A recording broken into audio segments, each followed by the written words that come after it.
Olá, pessoal, boa noite. Tem alguém aí já? Jorge, Silvânia. Tem alguém me vendo? Oi, todo mundo já chegando?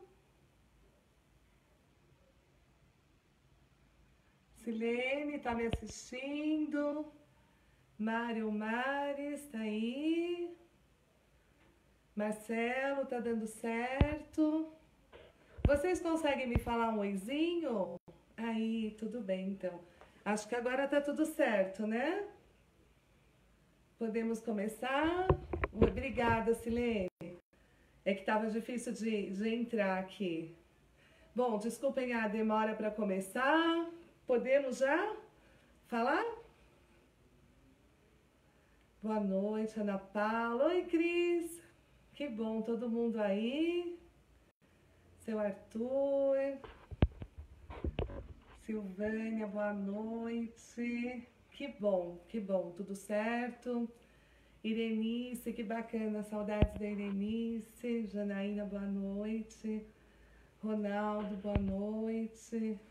Que bom, Júnior, boa noite. Cris Campos, obrigada a vocês por estarem aí. Seu Arthur, boa noite, meu super amigo. Ah, Luiz Belinha, doutora Ana Lúcia, boa noite. Gente, vamos começar?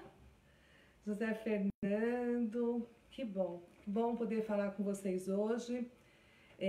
O assunto, ele é muito importante, é um assunto relevante, não só para a esclerose lateral amiotrófica, mas também para todas as doenças neuromusculares. Então, eu julgo que nós devemos realmente discutir muito sobre a oxigenoterapia, quando usar, quando não usar, é indicado, não é indicado, muitas dúvidas, né, doutora Ana Lina, ai, que bom. A gente podia estar junto o tempo todo, né? Todo mundo juntos. Ia ser bom demais. Lu, boa noite, saudades. Beijo para vocês todos daí. Pati, Graziela, Amanda. Nossa, eu acho que eu nem quero fazer live. Eu quero só ficar aqui conversando com todo mundo. Elisângela, muito bacana. Boa noite. Vou começar. Eu vou tentar falar de uma forma que as pessoas todas, mesmo as que não são da área da saúde, possam compreender o que nós vamos discutir aqui. Se alguma coisa for muito técnica, a Mara, dá um beijo no Zé. Desculpa, é que eu não dou conta, gente. Léo, ai, que lindo, Léo Feder. Como fazer quando o paciente não consegue... Ronaldo já me fez uma pergunta difícil aqui, eu vou responder. A Pri tá aqui. Muito bom, boa noite para todo mundo. Vamos falar de oxigenoterapia, Ronaldo? Depois eu vou responder sua pergunta sim, viu? Vou responder sua pergunta. Enilton tá aqui, Tatá, Alice. Que bom, obrigada, Mara. Mil beijos para ele. Então, vamos lá. Não só, volto a repetir, não só para a esclerose lateral amiotrófica, mas para todas as doenças neuromusculares, o raciocínio em relação ao oxigênio é o mesmo, Vocês estão vendo que eu estou sentada aqui do lado de um cilindro de oxigênio, né? E a gente vai discutir juntos, Ali, boa noite, vamos discutir juntos como pensar em relação ao oxigênio. Ó, a Nica Moraes está assistindo lá de Londres, o Daniel já me falou dela. Ah, filha da Mimorina, beijo pra Mimorina. Que bacana, ai, que gostoso ficar todo mundo aqui. Agora eu vou falar, hein? Vou me concentrar. Vamos falar um pouquinho de como funciona o nosso corpo, como funciona o nosso organismo em relação ao oxigênio. Lina, dá um beijo pro Fábio também. Hoje é o dia do Fábio, viu, gente? O Fábio hoje recebeu algumas homenagens do livro dele, né? Por todo o pessoal ligado ao motociclismo. Que orgulho, né? Do Fábio, desse livro bacana. Parabéns, Fábio. Dia de festa hoje. Todo dia é, né? Mas hoje é mais.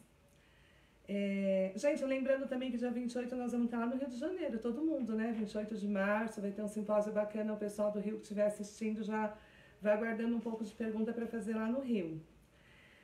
Oxigênio. Todos nós, falando de uma forma simples, respiramos para fazer uma troca gasosa. Tirar o gás carbônico e respirar oxigênio, a troca de gás carbônico por oxigênio. O oxigênio ele é vital, ele é responsável pelo funcionamento do nosso sistema, né? E como isso funciona? Quando eu tenho um problema neuromuscular, quando eu tenho esclerose lateral amiotrófica ou qualquer doença neuromuscular, eu tenho envolvimento da fraqueza muscular, fraqueza de toda a musculatura, inclusive da musculatura responsável pela respiração, a musculatura inspiratória. E aí a gente sempre fala do diafragma, que corresponde a mais ou menos 70% do ato inspiratório. Essa fraqueza, quando ela é evolutiva, você não consegue inflar os pulmões adequadamente, você não consegue encher os pulmões na sua totalidade.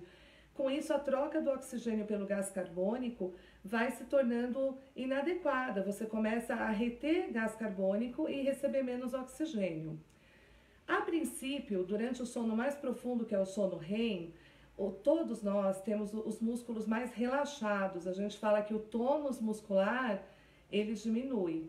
Se o tônus muscular diminui, eu respiro com maior dificuldade ainda. Mas isso está acontecendo lá enquanto eu estou dormindo, lá no meu sono profundo, que tecnicamente a gente chama de hipoventilação noturna, que acontece durante o sono REM. Ela piora durante o sono REM, nesse momento que os músculos relaxam.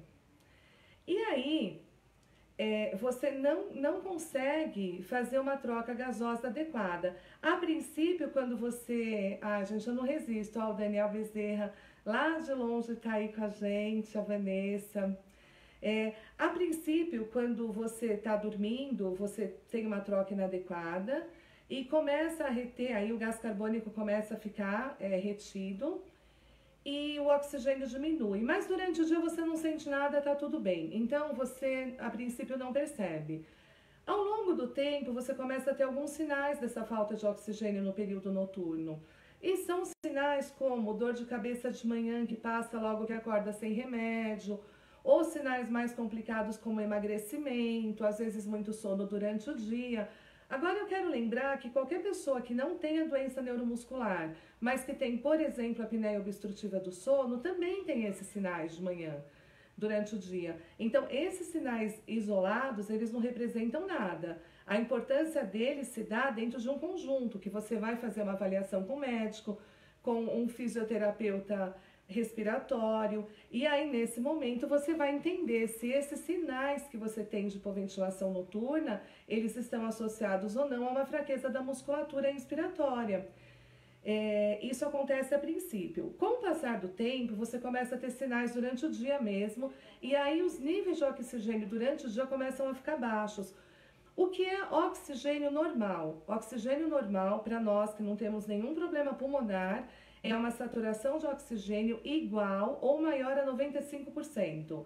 Abaixo disso, nós já estamos falando de oxigênio mais baixo.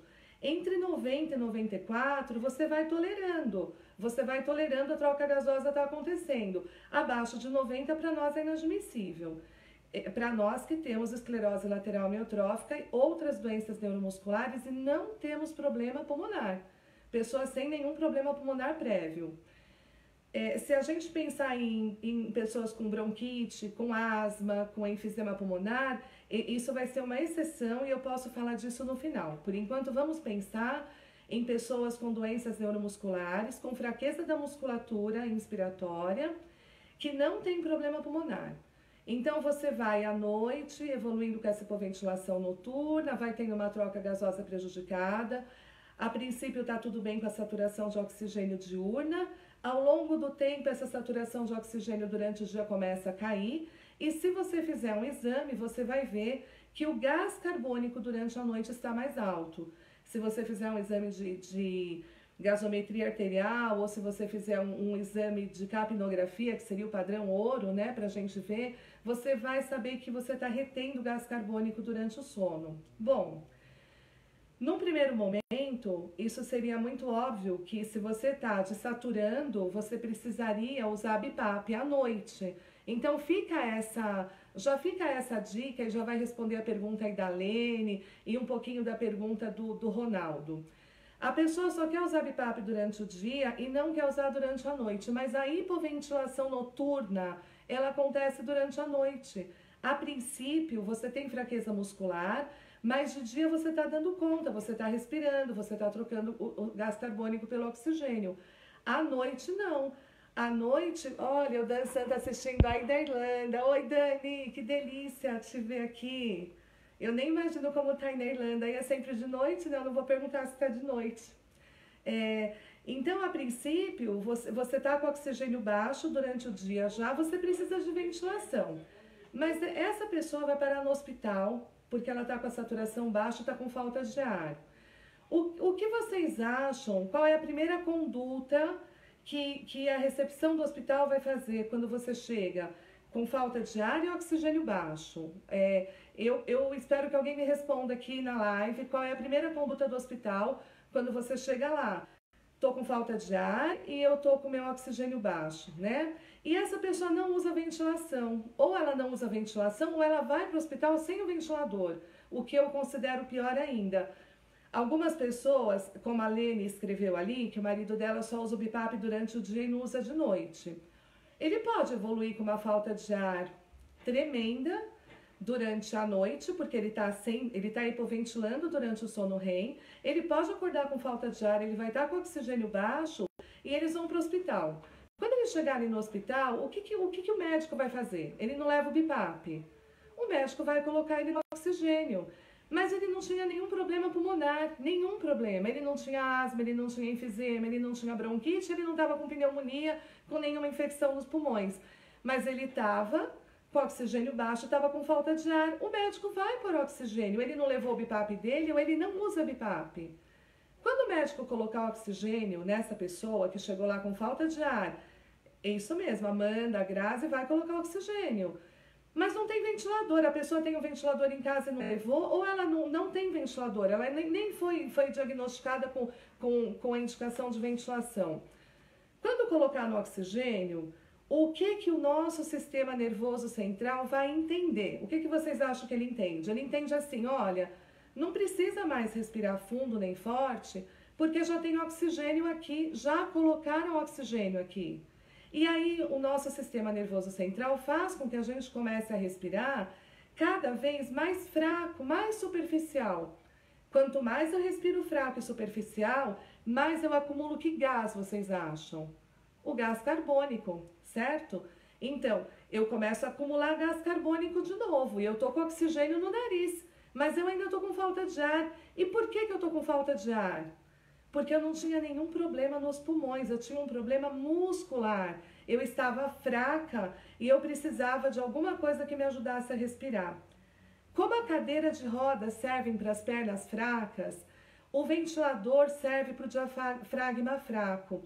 Eu sempre falo que o BIPAP, o Trilogy, o Astra, o Stella, todos os ventiladores, eles funcionam como uma cadeira de rodas para o diafragma. Exatamente como a cadeira de rodas segura a fraqueza das pernas, o ventilador ele controla a fraqueza diafragmática e faz com que você consiga respirar adequadamente. Isso é difícil de entender? O que é ventilação e o que é oxigenação?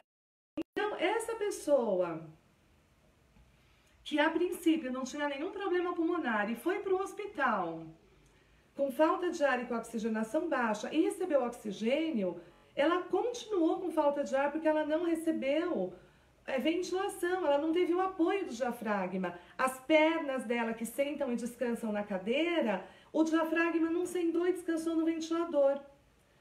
Você vai fazer, o que você acha que acontece? Você vai respirando mais devagar, mais fraco, mais superficial, vai ficando rosadinho porque você começa a acumular o gás carbônico que ninguém me respondeu. Eu perguntei, que gás acumula? Acumula gás carbônico. Porque se você não está trocando gás, você acumula gás carbônico e você vai fazer um processo que a gente chama de narcose. Narcose é quando você acumula o gás carbônico e você não consegue ter oxigênio suficiente para manter as suas funções vitais. A narcose pode levar uma pessoa com doença neuromuscular a óbito.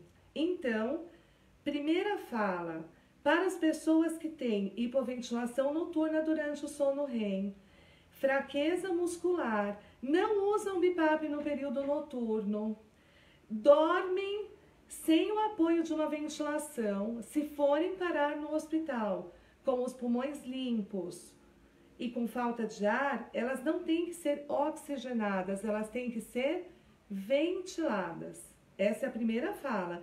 Pulmões limpos, você não vai ser oxigenado, você vai ser ventilado.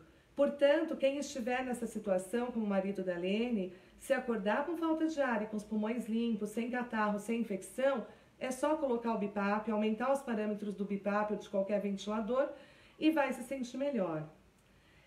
A Lucimara está falando que, bom, enfim, Lucimara, não vamos pensar isso, né? Vamos pensar que a gente sempre faz o melhor, o mais importante. Esse é o primeiro entendimento, então, em relação à ventilação e oxigenação.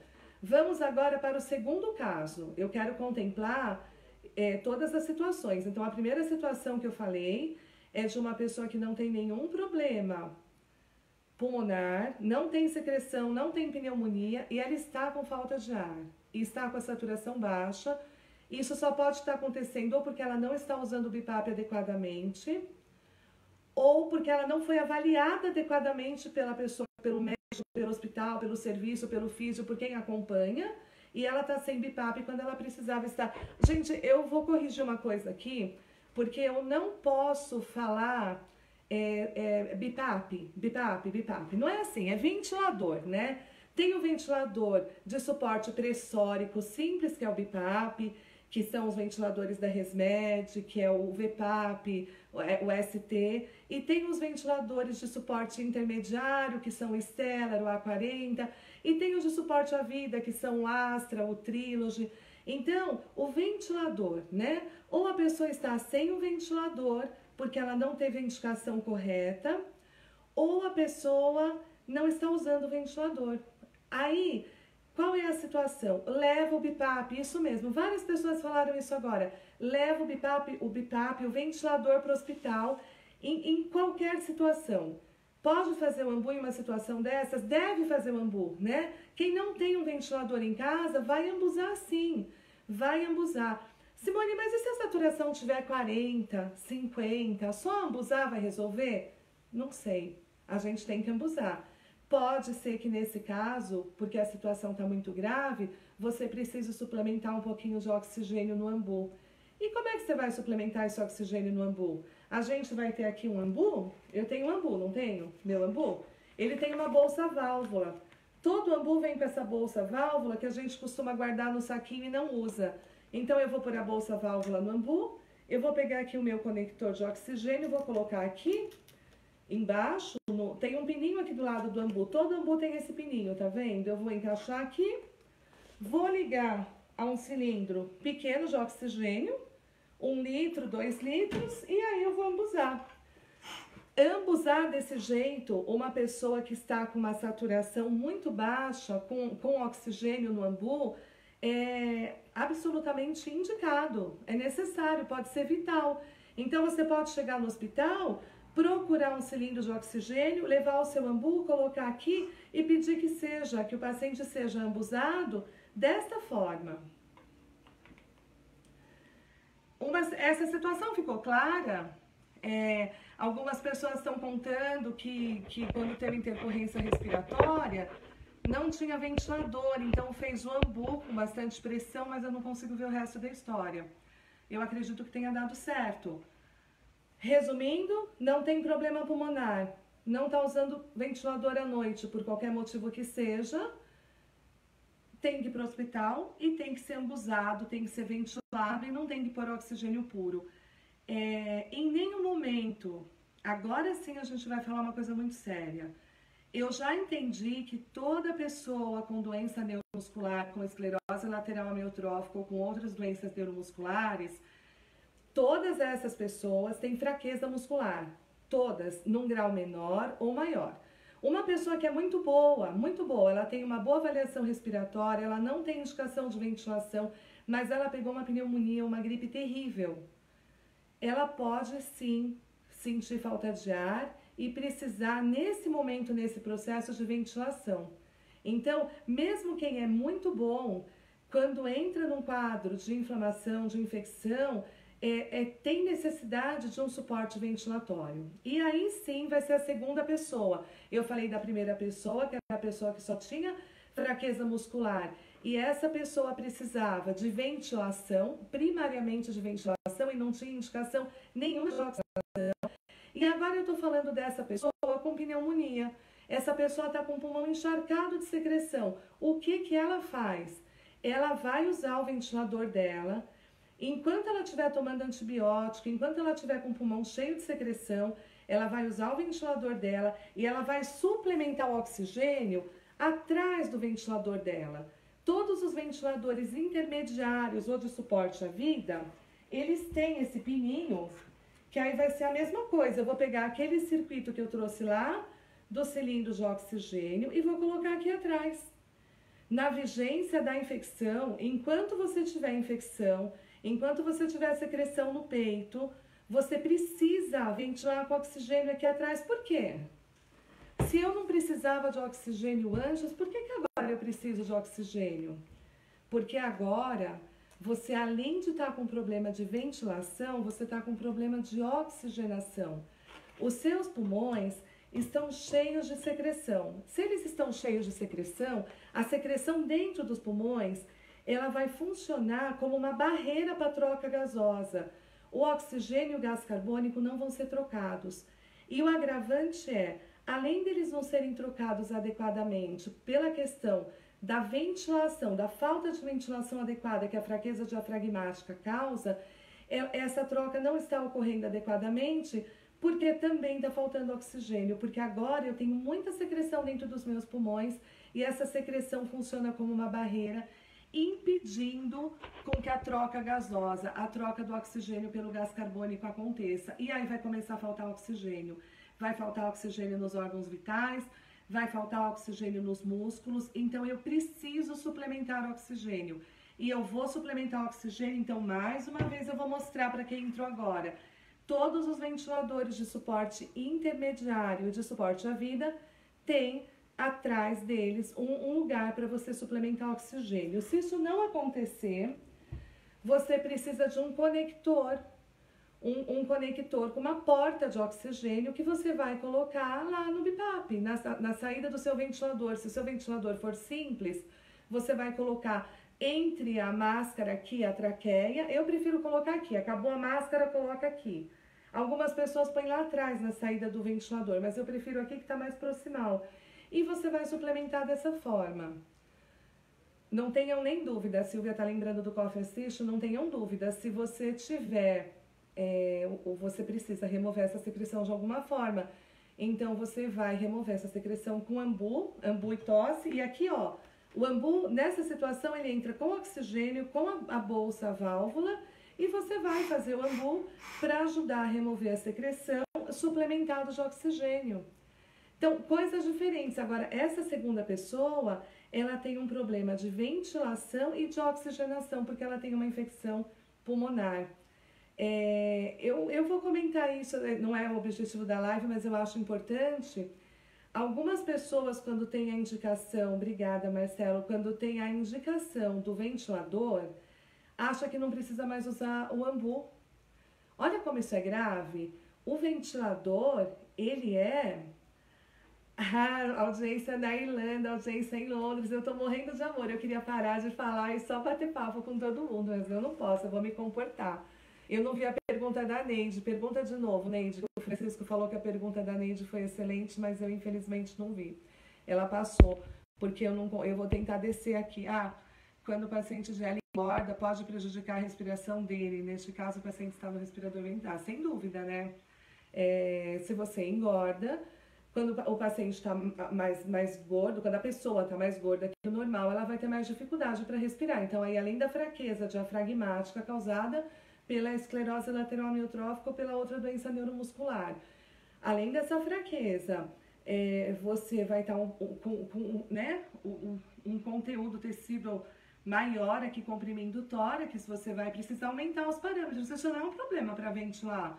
Você vai aumentar os parâmetros do respirador. Uma pessoa obesa muitas vezes precisa de uma parametrização, se for não invasiva, às vezes precisa de um EPAP um pouco maior, mas se for tráqueo, um EPAP, então é uma questão de avaliar. Mas isso não é uma preocupação, só que se você engordou muito, os seus parâmetros não são os mesmos. Também não é o objetivo dessa aula, mas é importante lembrar que os parâmetros do ventilador, eles têm que ser revistos periodicamente. Periodicamente, eles têm que ser revistos. Você tem que olhar os parâmetros pelo menos a cada 3 meses, né? Ou a qualquer sinal de sintoma de desconforto respiratório, de falta de ar. Então, acho que fica entendido que se você tem indicação de ventilação, você não para de usar o ambu nunca. Bem como quem tem coffee assist também não deve parar de usar o ambu. O ambu ele nunca deve ser desconsiderado. O uso dele, ele vai em todas as situações. Então, ele vai desde essa situação da pessoa que não tem um ventilador em casa e por algum motivo tem uma falência ventilatória e precisa ser ventilado, ele vai ventilar essa pessoa com ou sem oxigênio, porque se você não tiver oxigênio em casa, você vai ventilar com ambu, mas você já leva ele para o hospital e pede para ligar uma fonte de oxigênio para você poder ventilar com oxigênio, se a pessoa tiver com a saturação muito baixa. E ele vai servir para ajudar na remoção das secreções. E eu vou falar uma coisa aqui, viu, gente? Mesmo quando você tem a máquina de tosse, mesmo quando você tem a máquina de tosse mecânica, se você tem o Coffee Assist, o E70, ou se você tem o Onyx ou o Comfort Coffee, não importa. Mesmo para quem tem a máquina de tosse e quem usa sabe o que eu estou falando, muitas vezes você precisa fazer vários ciclos com ambu, porque o ambu ajuda a turbilhonar essa secreção que está nos pulmões, ele ajuda a movimentar essas secreções, principalmente aquela secreção viscosa, que parece um chiclete, que ela nunca acaba. O ambu ajuda a turbilhonar essa secreção e depois você vem com a máquina de tosse, faz alguns ciclos, remove a secreção, depois você volta para o ambu. Bom, enfim, o ambu está presente em todos os momentos. Então, nós aqui vimos 2 tipos de pessoas, as pessoas que precisam de ventilação e as pessoas que precisam de ventilação com oxigenação. O que vocês não me viram falando aqui é das pessoas que precisam só de oxigenação. Por quê? Para os doentes neuromusculares, para as pessoas com esclerose lateral amiotrófica, não existe essa situação de precisar só de oxigenação. Não existe. Não é possível, em nenhum momento, em nenhuma situação, você chegar no hospital e ser oxigenado. Você vai sempre ter que ser oxigenado junto, associado a uma fonte de ventilação. Seja ela o ambu, seja um ventilador, não importa. Não pode ser somente oxigenado. Nunca, em nenhuma situação. Nós temos o alerta médico que foi feito pela doutora Ana Lúcia Langer. Esse alerta médico está presente em todas as associações de doenças neuromusculares. Esse alerta médico, ele contempla essa questão da oxigenoterapia muito bem descrita. Se você levar esse alerta médico ao hospital, você vai pedir que as pessoas leiam, deixa pendurado na cabeceira da cama, deixa dentro do prontuário, faça valer esse direito. Quando você leva um documento, isso é um documento. É um documento explicando que o paciente nunca deve ser somente oxigenado, nunca. Ele deve ser ventilado, em alguns casos ventilado junto com a oxigenação. Então, a contribuição da doutora Ana, as associações têm, ele fala também dos remédios que podem ser usados ou não em situações de emergência, dos anestésicos e outras orientações importantes. Levem sempre hospital, alerta médico, ambu, ventilador para quem tiver ventilador. É muito importante caminhar com todas essas coisas junto com vocês no hospital. Eu acho que nós contemplamos aqui, desculpa, eu não vi o tempo que eu estou falando, eu não tenho ideia de tempo, eu estou sem relógio. Eu acho que nós contemplamos essas questões e eu disse que o som está baixo, alguém está reclamando que o som está baixo. Talvez seja eu que falo baixo, essa hora a pilha está fraca aqui da pecinha que está atrás do ventilador. Então, repetindo o alerta médico, eu acho que ficou claro para todo mundo. Levar alerta médico ao hospital, levar alerta médico na bolsa, para que as pessoas compreendam que as pessoas que têm uma questão muscular, para as pessoas que têm Uma doença neuromuscular, para quem tem esclerose lateral amiotrófica, o oxigênio ele é muito bem-vindo em várias situações, mas ele é contraindicado sem estar associado a uma fonte de ventilação, seja ela qual for. Pessoal, eu acredito, alguém acha que faltou alguma coisa importante que eu possa falar nessa situação? Bom, algumas perguntas correram falando sobre as pessoas, o Ronaldo perguntou, a Lene perguntou, né? Eu acredito que as pessoas que não usam o ventilador à noite, elas não usam porque elas não entendem a importância. Será que o da Resmed tem essa entrada de oxigênio? Esse aparelho aqui é da Resmed, esse é o Stellar, ele tem essa entrada. O Astra, o 100 e o 150 também tem essa entrada. Todos os ventiladores intermediários e de suporte de vida têm essa entrada. Algumas pessoas perguntando se em caso de secreção, nebulização junto ao ventilador, tem que diminuir parâmetros. Não, não tem. Não tem que diminuir parâmetros, não. Pode manter os parâmetros. Pelo contrário, porque quando você suplementa... quando você suplementa a nebulização, você vai até perder um pouco. Tem gente que acha que aumenta o fluxo, mas não vai diminuir, não. Se você está tendo que suplementar, porque você está precisando. Eu estou aqui correndo o dedo para ver. Todos os ventiladores da Resmed de suporte intermediário e de suporte à vida têm essa entrada. Sim, eu não completei, é isso mesmo. Eu falo, né? E faltou. Ambu e ventilador. Então, se você tem ventilador, o ventilador é para suprir, o ventilador é a cadeira de rodas do diafragma, dos pulmões. Pensem sempre isso. O ventilador é a cadeira de roda dos pulmões. Se você tirar a cadeira de roda das suas pernas, você cai. Se você tira o ventilador no período noturno, você está desassistido, você está na roça. Você está com problema, com uma encrenca, né? E se você usa o ambu e recebe o ventilador, você não pode parar de usar o ambu. O uso do ambu, ele serve para insuflação pulmonar, para manter os pulmões abertos, para manter os alvéolos armados, para evitar que eles colabem, que eles fiquem fechados. A pressão do ambu, ela é para isso, ela é para abrir a base pulmonar, é para não ter atelectasia. Aquela palavra que vocês acham tão difícil, atelectasia, ela é uma área de fechamento. A área de fechamento pulmonar, os alvéolos que compõem os pulmões, né? Eles fecham por falta de insuflação. Então, o exercício com ambu, além dele facilitar e favorecer o que a gente falou da secreção, associado com o oxigênio, nessa hora da secreção, ele também serve para manter os pulmões insuflados, na sua capacidade de insuflação pulmonar máxima. E se você para de usar o ambu porque recebeu o ventilador, você está fazendo um desserviço aí para a sua saúde, né? Não vai dar certo. Por quê? Eu sempre falo, o ambu mantém os pulmões armados e o ventilador mantém ali eles ventilados e mantém essa armação que o ambu deu para os pulmões. Se eu colocar no ventilador uma pressão que seja suficiente para manter todos os pulmões abertos, é muita pressão. Então eu ponho uma pressão suficiente para ventilar aquilo que o ambu abriu. Fazer os exercícios com ambu 2, 3 vezes por dia é imprescindível para evitar que os pulmões fechem. Né? Eu sempre falo nas aulas, eu repito a mesma fala, os pulmões eles são escuros, úmidos, e se eles ficarem fechados, eles são um lugar bom para bicho. E aí a gente tem outra encrenca. Então, essa dobradinha, ela é fundamental. Exercícios com ambu, sejam quais forem, e o uso do ventilador. Acho que agora sim, né? Ai, gente, que saudade de vocês todos, viu? Gente, o que faltou? Alguém quer me fazer alguma pergunta? Gente, aí é difícil, ó. Vai que a físio tá assistindo, aí ela vai brigar comigo, né? A gente sempre fala que a pessoa não deve engordar muito. Aliás, todo mundo fala isso pra mim o tempo inteiro, né? Você não tá mais andando, você já tá rolando. É muito difícil pra gente que gosta de comer, não engordar, né? É muito difícil e a gente engorda. E eu também, todo mundo que me conhece sabe que eu também uso ventilador para dormir, por outro motivo, não por doença neuromuscular.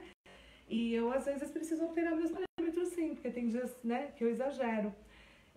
Então, é claro que é uma questão de saúde, tem outras coisas envolvidas, né? Quando você fica com muito sobrepeso, mas a princípio, primariamente, assim, você altera os parâmetros, já dá para quebrar o galho, né? Obrigada, Adriana.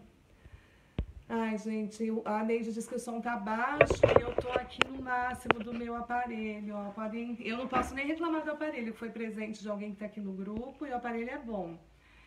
No Face, no site da Procura, né, no www.procuradaela.org.br, você vai achar o alerta médico.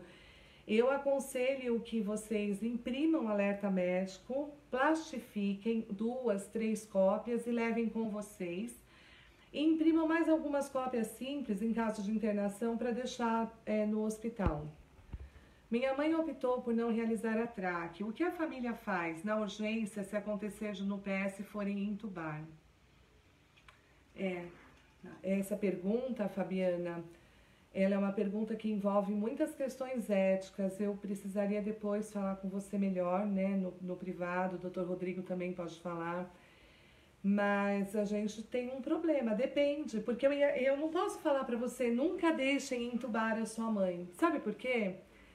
Ela pode ter uma apendicite, ela pode ter uma pedra no rim, ela pode fazer uma cirurgia eletiva, ela pode ter de urgência uma apêndice supurada, né, assim fala, uma queda, uma fratura de fêmur, cair da cadeira. E aí ela precisa ser entubada para fazer uma cirurgia, ela não necessariamente possa ser entubada só por falência respiratória ou por uma pneumonia. A princípio, numa situação dessa, se a pessoa for entubada, nós temos um protocolo de extubação, que é o protocolo do Dr. John Barr, né, um protocolo publicado na revista Chest em 2010, que fala do paradigma da extubação nos doentes neuromusculares, mas que ele, infelizmente, ele é muito pouco utilizado aqui no Brasil. É uma questão importante, a gente consegue sempre... nós sempre nos propomos a ir ao hospital, a conversar com a equipe médica, mas como é uma realidade muito diferente, uma pessoa que tem uma doença neuromuscular e uma pessoa que tem uma doença não neuromuscular, né? Essa realidade diversa faz com que os protocolos para as doenças neuromusculares sejam menos conhecidos e as pessoas têm medo. Então, se entubarem, a gente precisa brigar para estubar, a gente precisa capacitar, conversar, né? E fazer com que isso aconteça. Mas a gente pode conversar um pouco mais sobre isso, Fabi, depois, né? Algumas estratégias que a gente pode seguir. Eu sei que eu fico meio prolixa porque a gente está aqui falando ao vivo, mas na verdade é assim. Uma coisa é entubar porque faliu a ventilação e não tem mais como ventilar, eu preciso entubar, preciso traqueostomizar por um motivo desses, uma pneumonia muito grave. E a outra coisa é entubar de forma eletiva por uma cirurgia, por um acidente. E aí como é que não vai entubar e não vai fazer? Vai, né? E a gente vai resolver isso da melhor maneira. Temos que levar a capacitação para os hospitais e pronto atendimentos. O INAME está fazendo isso com excelência, está levando já a capacitação para os hospitais em lugares distantes do Brasil. E nós temos sim, temos que fazer coro a isso, temos que levar. Esse é um sonho meu muito antigo, eu não consegui realizar ainda na totalidade, muito parcialmente, né? Eu acho que eu e a doutora Ana Lúcia Langer andamos aí em alguns hospitais, andei com o Eduardo Vital também em outros, né? Mas a gente precisa fazer isso de forma mais sistematizada e mais forte. Neide querida, o som tá bom para algumas pessoas. Em que tempo entra a ventilação com oxigênio no processo infeccioso? Abaixo de quanta saturação? Ok, Simone. Em que tempo entra a ventilação com oxigênio no processo infeccioso? No tempo da dessaturação.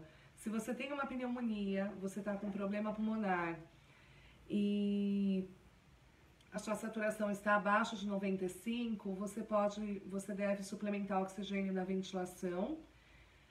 Muitas vezes a saturação está abaixo de 95 porque os pulmões estão cheios de secreção, né? Tem até um vídeo que o Eduardo Vital coloca nas aulas que ele mostra. A pessoa estava saturando 91, ele faz o coffee assist na traqueostomia, máquina de tosse, e quando ele acaba a máquina de tosse, a pessoa está saturando 98 sem nenhum oxigênio. Então também tem que ver isso. Agora, se a pessoa está saturando baixo, você faz a higiene brônquica, remove toda a secreção e ela continua saturando baixo, você tem que suplementar oxigênio no ventilador e também no ambu. E qual é abaixo de quanto? Abaixo de 95. Se a pessoa usualmente satura de 95 para cima e nesse momento está baixo, você vai suplementar oxigênio. Suplementa quantos litros? Quantos litros forem necessários para a saturação ficar acima de 95. Não fica de jeito nenhum. Higiene brônquica não está sendo feita adequadamente. Precisa rever a estratégia terapêutica da higiene brônquica, do ambu, da máquina de tosse. Muita gente não tem uma hidratação adequada da secreção, bebe pouca água, passa pouca água na gastro, outras pessoas não fazem inalação, pouquíssima inalação e tudo isso contribui. E quando for colocar a GTT e for preciso ser entubada? Então, se a gente conseguir... Obrigada, seu Arthur. O senhor já pensou de relógio? Que perigo. Vai que eu começo a ficar pontual. Ninguém mais vai me reconhecer. Alguém me fala a hora aí, gente. Acho que está na hora de acabar, não tá? E quando for colocar a GTT e se for preciso ser entubada, depois é estubada imediatamente. Eu tenho mandado para as pessoas que vão fazer a GTT... Eu fiz não é um protocolo, porque não está validado nem nada, mas eu fiz como um tutorial, como um guia a ser seguido. Depois eu vou disponibilizar no grupo, eu já falei com a Aline e com o Jorge sobre isso. O passo a passo que a gente deve fazer na GTT, como deve proceder, se for necessário entubar, para extubar em seguida, né? E dá muito certo, desde que o hospital seja previamente comunicado, conversado com o anestesista. As pessoas conversam com o gastro e esquecem que quem cuida da intubação e da extubação é o anestesista. Então, quando vocês forem fazer a GTT, tem que conversar com o gastro, mas tem que conversar com o anestesista. É para o anestesista que você leva todas as orientações. Vou ganhar um relógio. Como fazer quando o paciente não consegue usar o BiPAP nem por decreto? Tem alguma estratégia para discutir qual o problema? Não estou conseguindo abrir o fim da pergunta. Quando o paciente não consegue usar o BiPAP de jeito nenhum, a gente tem que tentar várias máscaras diferentes, várias interfaces. Às vezes a interface não é adequada, às vezes as pressões são inadequadas, então precisa rever as pressões, precisa rever a interface. Muitas vezes o médico precisa nos ajudar, ele precisa nos ajudar, às vezes um remédio para a pessoa conseguir relaxar e dormir. Isso é muito importante. Por isso que a equipe multidisciplinar, multiprofissional tem que estar junto, né? A fono tem que avaliar se a questão da saliva está ok para o uso desse ventilador. A Nutri tem que avaliar se a pessoa ela tá bem, ela não está com fome, ela não está com o abdômen muito distendido, causando dor, a dieta está adequada. O médico tem que avaliar se não seria bom um remédio, um tranquilizante, ou um remédio que ele julgar necessário para essa pessoa dormir melhor.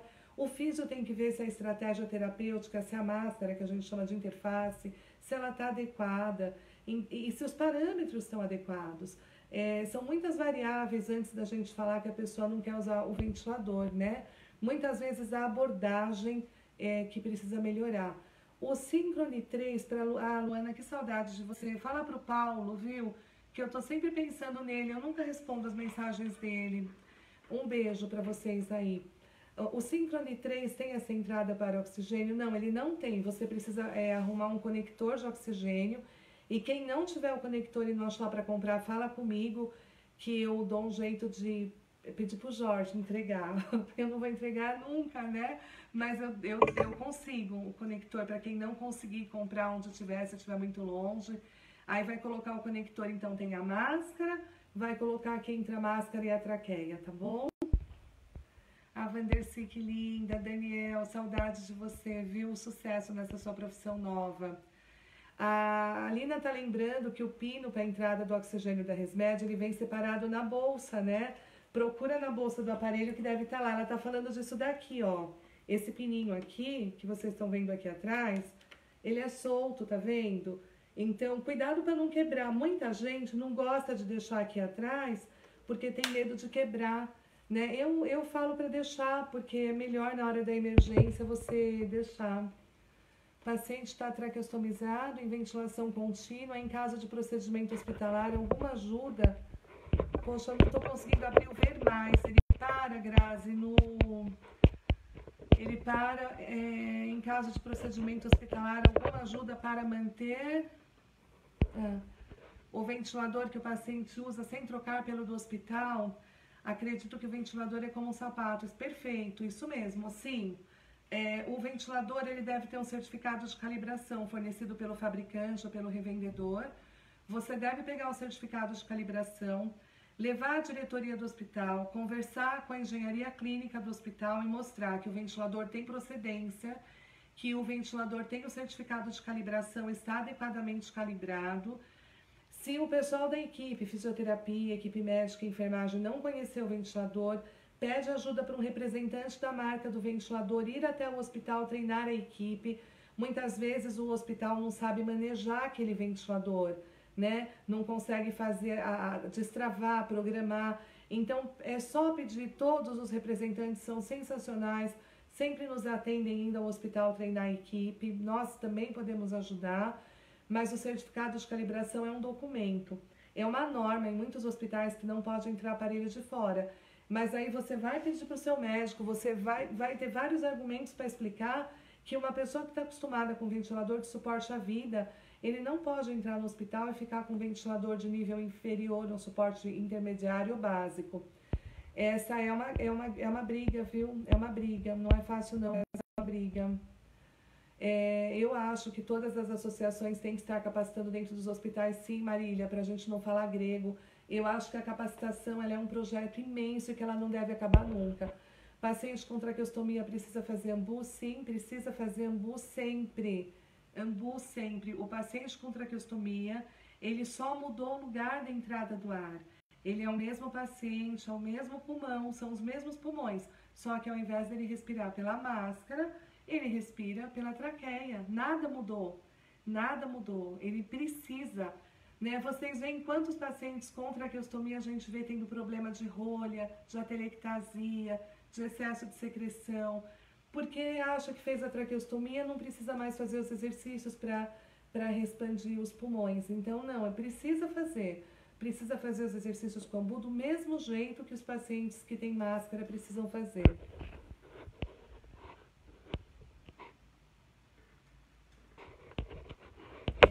Aqui tem algumas coisas, as pessoas falando, né?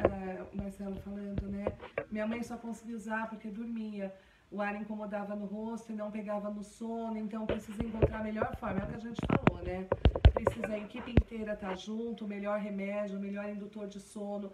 É verdade, a dona Maria da Paz, quando ajustou bem o remédio, ela dormia a noite inteira com o aparelho. Antes disso era muito difícil. Então, no caso dela, era medicamentoso, né? Você vê, no caso dela era medicamentoso. Ronaldo, fez eu respondi. Está faltando uma coisa aí dessa resposta? Elisângela, eu perdi a sua. Qual foi a pergunta da Elisângela Batista? Perdi. Gente, ninguém me falou a hora, eu preciso saber a hora, para saber se eu tenho para já. Me fala, alguém da equipe? A falta de ar pode acarretar problemas nos músculos da fala. Após um episódio de falta de ar, não consigo falar, ou falo ou respiro. O que eu posso fazer? Agora precisa de uma intervenção, né? A Ana Lúcia Chiappetta, a Tamara, Elisa, uma intervenção da fono, junto com a fisiorrespiratória, Janaína, para poder identificar onde foi o problema e qual estrutura foi acometida com essa fraqueza. Alguma estrutura foi acometida com essa fraqueza, alguma estrutura aí da articulação, né, fonatória. Então, ou é puramente respiratória. Aí precisa de uma avaliação conjunta da fono e da físio para identificar o problema e a gente conseguir, junto com o ventilador e com as estratégias de fonoterapia, organizar essa questão. É absolutamente possível. Você vai respirar e o ar que você respirar você vai usar para falar. Eu não sei se você está em ventilação ou não, mas você tem que estar em ventilação com uma máscara de nariz para poder fazer essa estratégia junto de fono e físio. O alerta médico deveria vir com o toque que a senhora deu do ambu, doutora Ana Lúcia. Mais um ponto para pôr. O ambu, usar o ambu com oxigênio. Tudo bem, gente? Fabiana, vamos conversar mais depois, viu, minha linda? Mandar um beijo para todos em casa. Beijo, Lene. Oi, Egg. Em todo lugar, Cris, em todo lugar, viu? Em todo lugar. A gente vai conseguir melhorar. Soninha, Sônia Tata, que saudades. Seu Arthur relembrando, ó, seu Arthur, 2 amigos inseparáveis para o paciente, o alerta médico e o Ambu. Vai passear leva, vai viajar leva. Eu vou para Imperatriz, eu já fui para o Maranhão, né? Eu fui em São Luís, eu não fui para Imperatriz, vamos para Imperatriz. Sem apoio na traqueostomia, praticamente com a tráqueo pendurada. A Ledorça fala muito bem dos apoios, tem o fixador que ela fez, né? É isso mesmo, Ambu junto, 22 horas, gente. Eu acho que agora vamos... A Fabiana contando que a mãe fez bonitinho, de PT com segurança. A Irônia, quanto tempo que eu não vejo a Irônia. Gostei muito de estar aqui com vocês, gente. Oi, Paulo, me perdoa a ausência, viu? Eu tô sempre com você aqui no coração. Não esqueço de você, não. Muito obrigada. Vocês também, com vocês. Olha, gente, 22 horas é hora de encerrar, né? Seu Arthur, eu que sou grata. Simone, obrigada. 22h05. Amanda, dá um beijo no Jaime. Querida Vanessa Rotticelli, lindinha. Amo você, ó. 22h10. Então acabou. Muito obrigada. Boa noite para vocês. Eu acho que respondemos todas as perguntas, porque agora eu só tô paquerando vocês aqui, né? Tô com muitas saudades. A pergunta da Elisângela é que a mãe tá com um abdômen muito distendido e o diafragma não consegue expandir direito o que ela faz. Elisângela, o médico precisa organizar a questão do diafragma distendido junto com a nutricionista, melhorar a questão da hidratação, das fibras da alimentação, para ele ficar com o abdômen livre, melhorar as pressões do ventilador e o posicionamento para poder enxergar melhor. Qualquer coisa me dá no depois. Jorge, saudades de todos vocês. Grande beijo.